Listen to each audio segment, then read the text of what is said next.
السلام علیکم ورحمۃ اللہ۔ ترجمہ تفسیر القرآن الکریم، سبق نمبر 493، سورہ یوسف، آیت 76 تا 77، پارہ نمبر 13۔ اعوذ باللہ من الشیطان الرجیم۔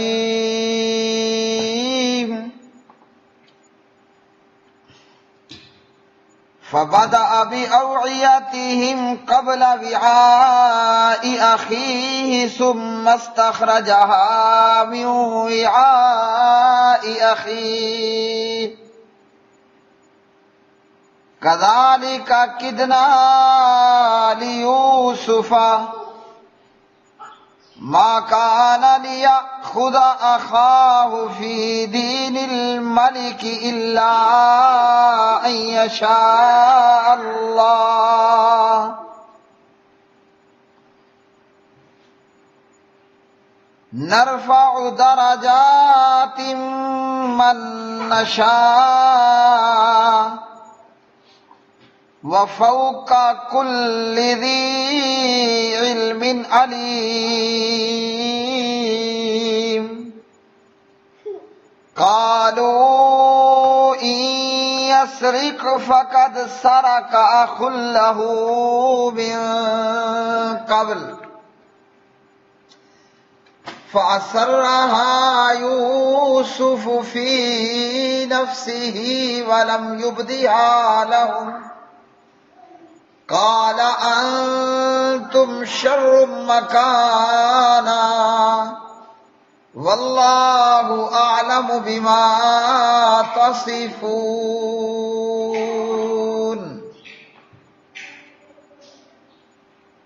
تو اس نے اس کے بھائی کے تھیلے سے پہلے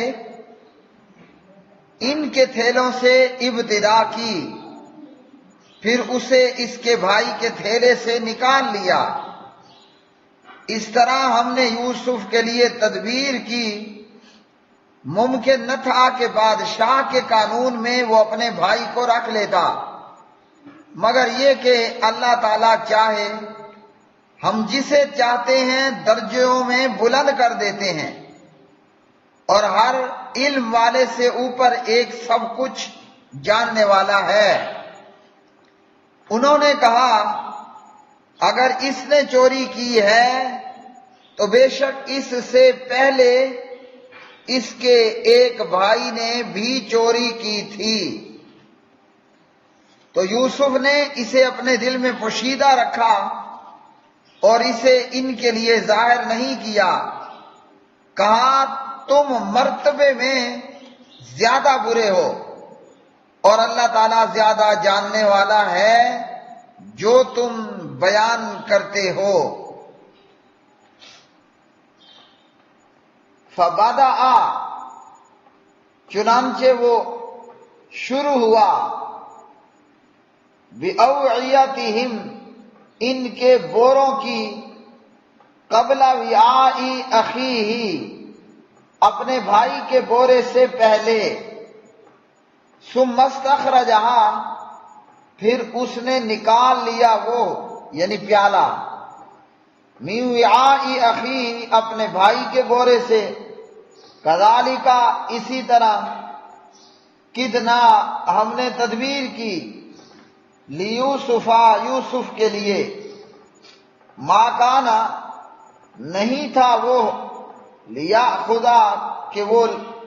لے سکتا یعنی رکھ سکتا، اخاہ، اپنے بھائی کو، فی دین الملک، بادشاہ کے قانون میں، الا، مگر، ان، یہ کہ، یشاء، چاہے، اللہ، اللہ تعالی، نرفع، ہم بلند کرتے ہیں، درجات، درجے، من، جس کے، نشاء، ہم چاہیں، وفوق، اور اوپر، کلی، ہر، ذی علم، صاحب علم کے، علیم، ایک بہت زیادہ علم والا ہے۔ قالو، انہوں نے کہا، ان، اگر یسرق، اس نے چوری کی ہے، فقد تو تحقیق سارا کا چوری کی تھی اخ لہو اس کے ایک بھائی نے، یعنی ماں جائے بھائی نے، من قبل اس سے پہلے، فاسر رہا چنانچہ چھپایا اس کو، یعنی اس بات کو، یوسف نے، فی نفسہ اپنے دل میں، ولم یبدھا اور نہ اس نے ظاہر کیا اسے، لہم ان کے لیے، قالا کہا یوسف نے، یعنی دل میں کہا، انتم تم شر بدترین ہو، مکانن مرتبے میں، واللہ اور اللہ تعالی، عالم خوب جانتا ہے، بما اس کو جو تصفون تم بیان کرتے ہو۔ پیارے بھائی اور بہنوں،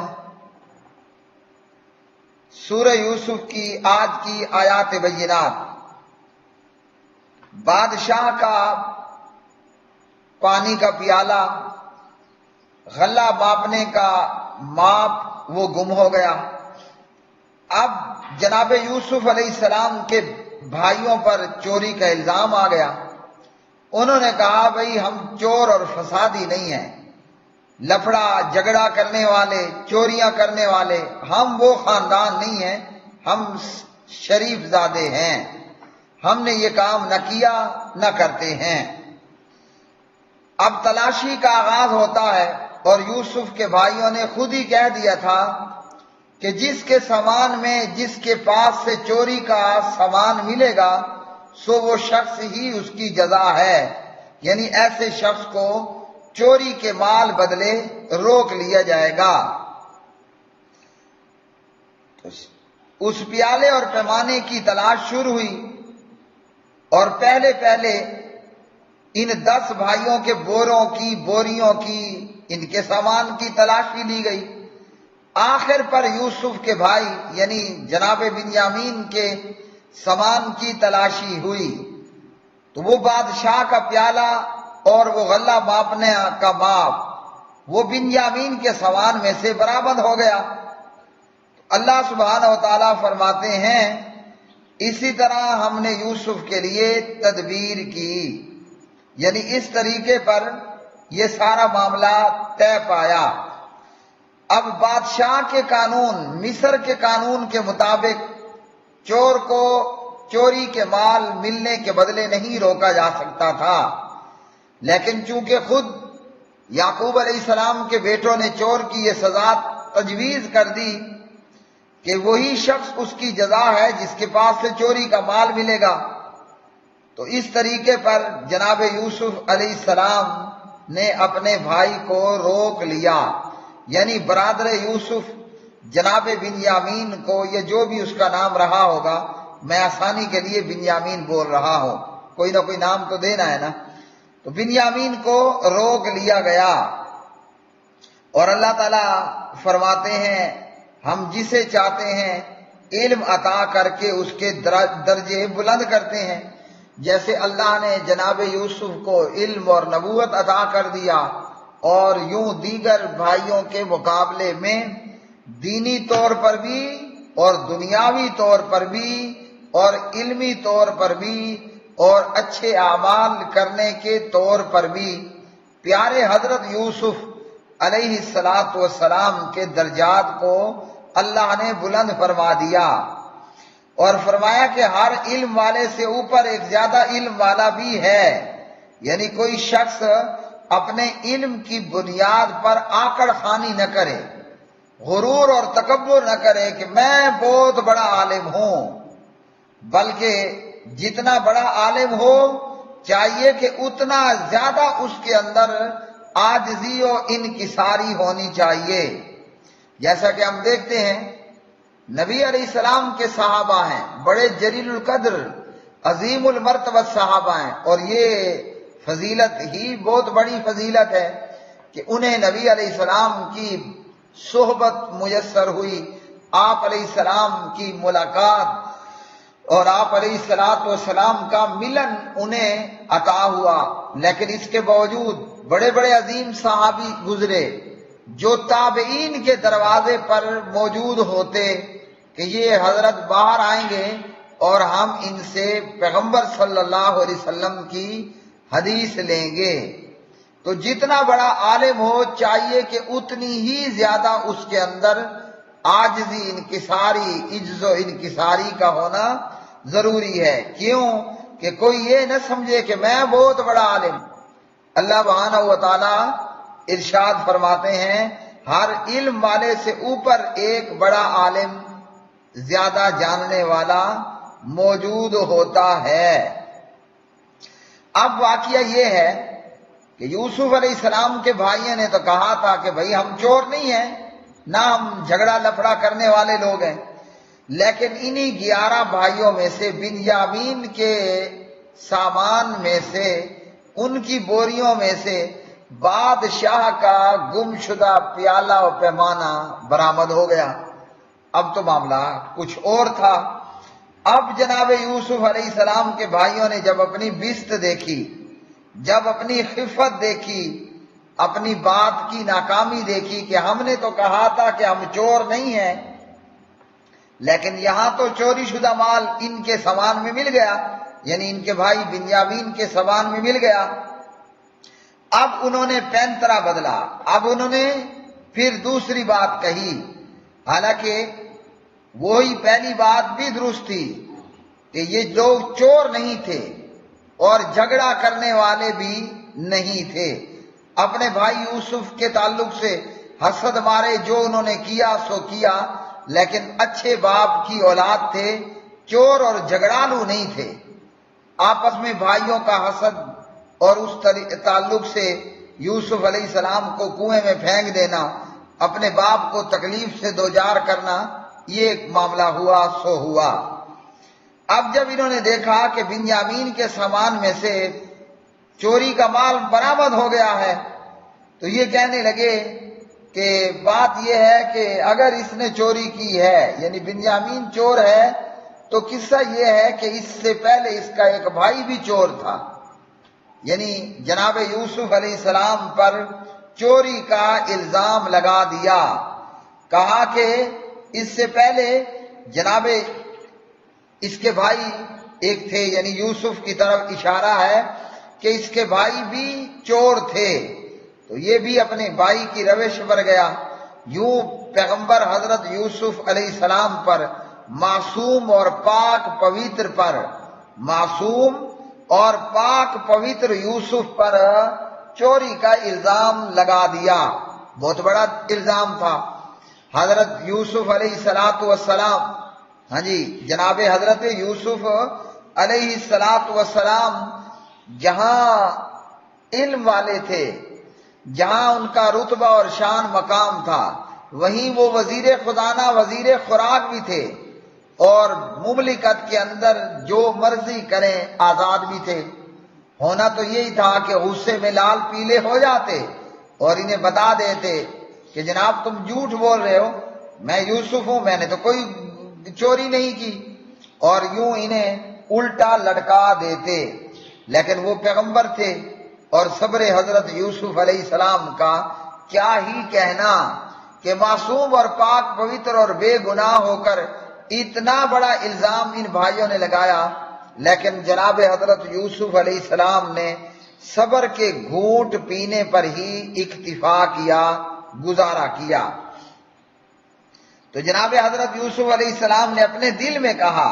منہ سے ظاہر نہیں کیا، کہا کہ تم مرتبے میں زیادہ برے ہو، یعنی جھوٹ بول رہے ہو، اور اللہ سبحانہ و تعالی زیادہ جانتا ہے تم جو بیان کرتے ہو۔ تو نہ تو حضرت یوسف علیہ السلام چور تھے، اور نہ یوسف کے ماں جائے بھائی بریکٹ میں یعنی بنیامین، نہ وہ چور تھے، دونوں ہی چوری سے پاک تھے۔ حضرت یوسف علیہ السلام نے اس بات کو جو ہے وہ ظاہر نہیں کیا کہ ابھی راز کھولنے کا وقت نہیں تھا، ابھی پردہ پڑے رہنا دینا تھا، ابھی اپنی حقیقت کو کھولنا اور آشکار کرنا نہیں تھا۔ اب کچھ تفاسیر کے اندر یہ ملتا ہے کہ جن بعض مفسروں نے کہا کہ یوسف علیہ السلام نے بچپن میں چوری بھی کی تھی، تو یہ بالکل بے تکی بات ہے، ایک جھوٹ پر مبنی بات ہے۔ پیغمبر حضرت یوسف علیہ السلام نے چوری نہیں کی، اور آدم نبی اللہ علیہ السلام سے لے کر جناب محمد الرسول اللہ صلی اللہ علیہ وسلم تک جو بھی پیغمبر آیا وہ پاک پوتر تھا، وہ بالکل معصوم تھا، ایسا کوئی بھی غلط کام کسی بھی پیغمبر نے نہیں کیا۔ ہاں، پیغمبر حضرت یوسف علیہ السلام کے یہ 10 بھائی ضرور جھوٹے تھے۔ اس سے پہلے یوسف علیہ السلام کے معاملے میں انہوں نے جھوٹ بولا، اپنے باپ کو جھوٹے وعدے دلاسے دے کر یوسف کو اپنے ساتھ لے گئے، پھر یوسف کو کنویں میں ڈال کر جھوٹ بولا کہ بھیڑیا یوسف کو کھا گیا ہے، لیکن وہ بھیڑیا بھی کوئی اتنا ایجوکیٹڈ اور اتنا پڑھا لکھا بھیڑیا تھا کہ جناب اس نے پہلے حضرت یوسف کی قمیض اتاری پھر یوسف کو کھایا۔ تو یہ پہلے بھی کئی مرتبہ یوسف علیہ السلام کے بھائی جھوٹ بول چکے تھے۔ حضرت یوسف علیہ السلام نے کبھی بھی چوری نہیں کی تھی، نہ ایک تنکا نہ پورا جھاڑو، نہ ایک تنکا نہ ایک جھاڑو، کچھ بھی چوری نہیں کیا تھا۔ تو جہاں یہ لکھا گیا کہ بچپن میں پیارے یوسف نے چوری یا چوریاں کی تھیں، یہ محض بے بنیاد بات ہے، فیک ہے اور بے حقیقت بات ہے۔ لیکن بہرحال اتنا بڑا الزام جناب یوسف پر لگانے والوں نے لگا دیا۔ زبان کا کیا ہے، جدھر مرضی چلا لو، جس پر مرضی آپ جناب جھوٹ لگا دو۔ لیکن جناب یوسف علیہ السلام کے صبر اور حوصلے کا کیا ہی کہنا کہ اتنی بھرپور طاقت کے باوجود اتنا بھرپور الزام اور اتنی بھرپور تہمت جو ہے وہ اس کو برداشت کر گئے اور اس کے باوجود صبر و تحمل سے کام لیا۔ وآخر دعوانا ان الحمد للہ رب العالمین۔